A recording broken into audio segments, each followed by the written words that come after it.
I called him on security cameras. So I go back to the old me prior to the military, and I put on my black hoodie and I'm riding around the suburbs looking for guys, a guy who fits the description. I never find him. Some days go by, but that whole time I'm paranoid. So I slept downstairs, slept next to my AR, slept on the sofa, and nothing was going on. Days had passed, and I'm sitting back in the computer room, and I see that shadow again. I'm like, you gotta be kidding me. There's no way that this is happening again. So I go peek out through the curtains and in the computer room, and I see the guy, but he's no longer on my porch. He's starting to walk towards my car area.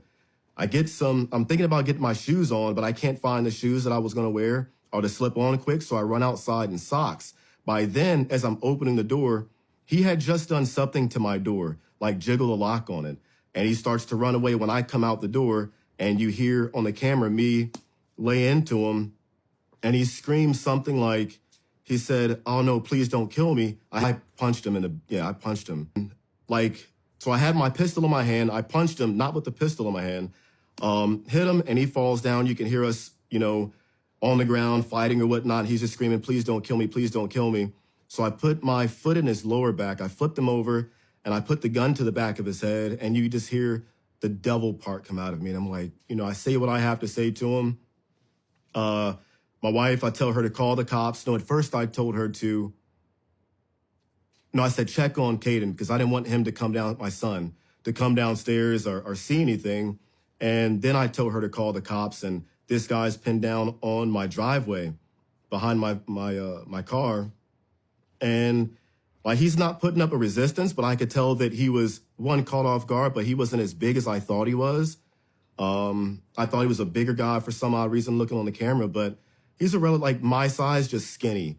My height, but just really skinny, and like how boys are built nowadays, or they don't have that stuff in them. I don't know what it is, but I'm on the ground with him, call the cops. My wife gives me the phone, put it on speakerphone, and I'm talking to the dispatcher, and she says, she's like, telling me how to not disarm, but take the magazine out the weapon, make sure it's no longer there when the cops are, when they pull up, they didn't want to see a guy with the gun. And she's like, well, who is who? Or describe the guy for me. And I'm like, he's a black guy. He's got I think it was the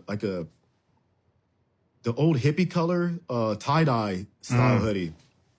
And describing what he looks like, and she's asking what I look like, and I'm like, I'm also a black guy, and this guy's black, and I'm like, listen, I'm the guy with the long hair. I have locks, and don't shoot that guy. But I never took it out the chamber, so I whisper in that guy's ear. I was like, I still have one in the chamber, fucker. And it was my 40 cal, and he didn't move. He was sweating and crying a little bit.